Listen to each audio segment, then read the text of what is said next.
Cassius and Helder. I'm in Belfast today, quite fortunate enough to be joined by the Mexican, none other than Jamie Conlan. How are you, Jamie? All good, James. All good. Got to say, you're looking in good shape. No doubt camp's been putting you through your paces and stuff. Talk to me a little bit about that. It's been a long camp. We started kind of around Boxing Day.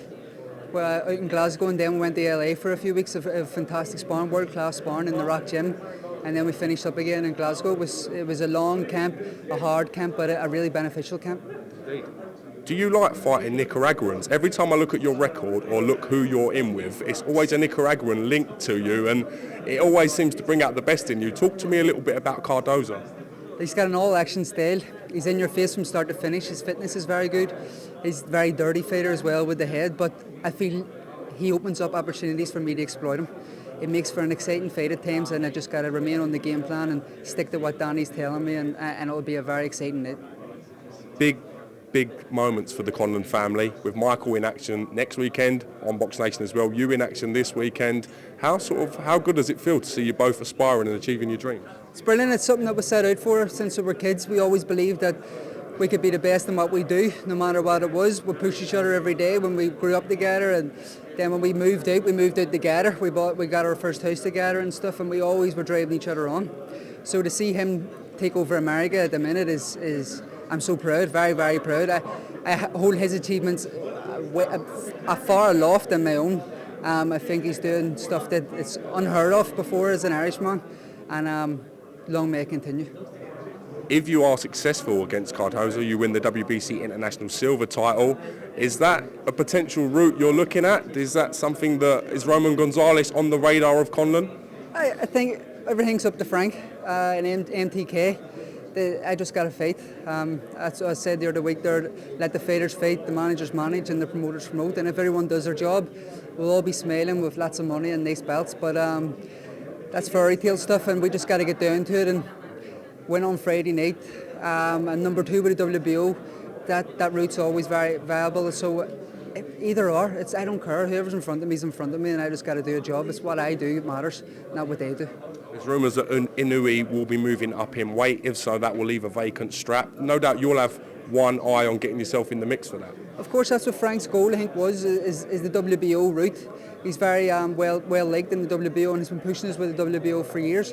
I think this fight with the WBC is just an opportunity to enhance our rankings and to keep the momentum going for big fights down the lane. So if the WBO title becomes vacant, it'll be a dream, because at the minute I'm number 2, and number 2 and number 1 will be the ones who have to fight for it. Talk to me a little bit about some of the other guys on the card, some of the Belfast boxers that our BoxNation viewers may not be familiar with. Who can we see, and what can we expect from these guys? Well, of course, I think Paddy Barnes will be a great standout as usual. I think this time he'll have a proper fight and be able to show that he done a great camp and put everything right compared to the last one.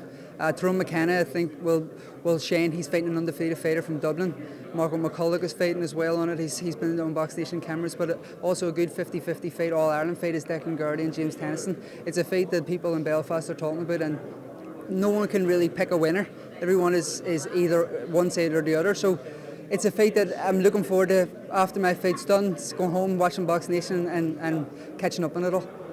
What's the odds on Paddy Barnes being suplexed for a second time in a row? His debut obviously was a bit controversial in the fact it ended maybe not the way he would have wanted it to. What are the odds on something controversial happening again to Paddy? Well, I don't think suplex this time, because he went out to LA, he did some sparring with Stone Cold Steve Austin and The Undertaker, so he's ready for them all. Like he says, he's looking for a WWE style opponent so he can practice his moves on him. Do you think we'll see you potentially maybe in the future on the undercard, or maybe even joint top of the bill with your brother Michael Conlan in the States? Is that something you've given any thought to, or are you going to concentrate on building yourself this side of the pond? Well, I think Michael has one fight every year in his contract to come back to Belfast. We met with Top Rank when we were in LA, and they kind of gave him a date to look for in Belfast in the Odyssey Arena. So if it's in Belfast, of course, myself and Paddy will have to be on the undercard, and it'll have to be a big night for all the lads. I wish you the best of luck on Friday. Always a great pleasure to get you on the Cassius and Helder show, and thank you very much for giving us a bit of your time. Cheers, it's good to be on the Helder and Cassius show. That's damn right. Go on.